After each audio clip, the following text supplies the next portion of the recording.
Hi, I'm Peter. And I'm Will. And you're watching Anderson Jazz Jams. Episode number 18.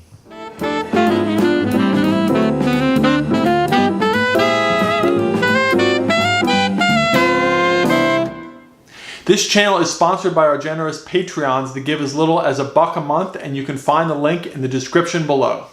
This week we're going to perform a selection by Irving Berlin. It's called Blue Skies.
This week on Technique Tips, we're going to talk about balancing your reeds.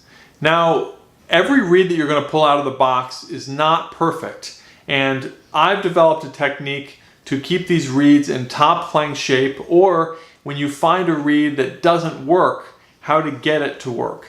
And my technique is pretty simple, and it's about keeping the reed balanced from one side to the other. You can get a little bit of sandpaper at your local hardware store as a tool. You want to test each side of the reed to make sure it's playing. So you just turn the mouthpiece in your mouth just a little bit to dampen one side of the reed so you're playing the other.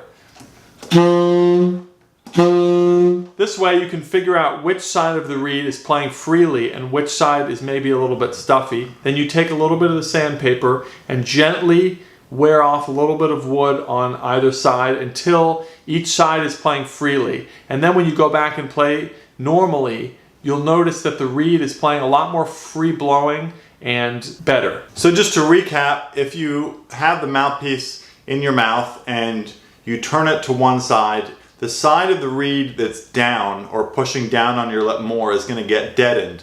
So what you're going to hear is the other side of the reed vibrating.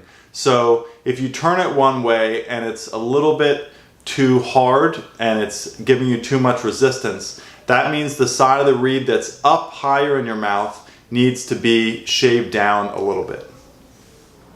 Next on Improve Your Improv, we'd like to talk about practicing in all 12 keys. Now, this doesn't just go for a new song that you're learning, it can go for any phrase. So if you're trying to get a new phrase in your vocabulary, even a simple line like this,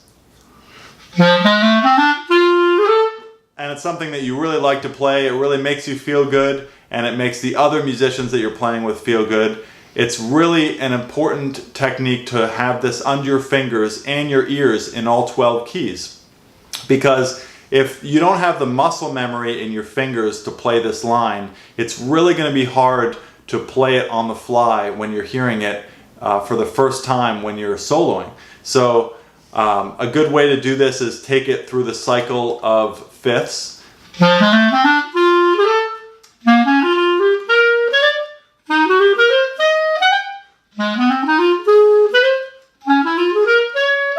And so on. And it may take a little bit longer than that. Since I'm so familiar with that, it comes to me very quickly. But practicing in all 12 keys, whether it's vocabulary for soloing, scales, chords, or songs, it's really valuable. This week on Jazz Hangouts, we're going to talk about the Jazz Forum, which is a brand new jazz club that opened up in Tarrytown, New York, a suburb of New York City. My brother and I are going to be playing there on September 1st with a great pianist named Jill McCarran. And like I said, it's a brand new jazz club. Even though it's been only open for about a year, they've gotten some top artists such as Paquito de Rivera that have performed there. And it's just an awesome place. I recommend you check it out. Westchester County doesn't have too many jazz clubs, so they get really good turnouts. They get great audiences, and we can't wait for our debut there on September 1st. On this week's Lick of the Week, we'd like to give you a phrase that's very useful when you have a 2-5-1 or generally any common jazz harmony. It goes like this.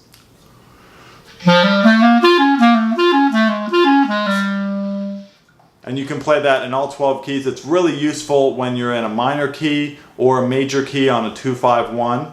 That example was in the key of A flat concert. So I could play if I was in the key of B flat minor, or if I was playing over a 2-5-1 in the key of A flat, it would work great. So I'm going to play it one more time.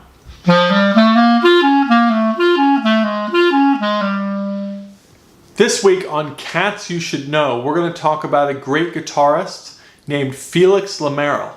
And he was born and raised in Paris. Now he's in New York City. He came over on a Fulbright scholarship. He got his master's at Queens College, and he's been playing all over New York with many different great jazz bands. FELIX plays on our most recent CD called Wind Power. He also released an album of his own featuring Jimmy Cobb on the drums and Bertha Hope on the piano, and it's got a slew of original compositions. It's called Blues for the End of Time. I would really highly recommend any guitarists out there who are, really looking to play in the style of Grant Green and Wes Montgomery. Really check out FELIX because he's got a wealth of knowledge about bebop and straight ahead jazz, and he's just one of the greatest young players playing today. You can look him up on YouTube, or he's got a website.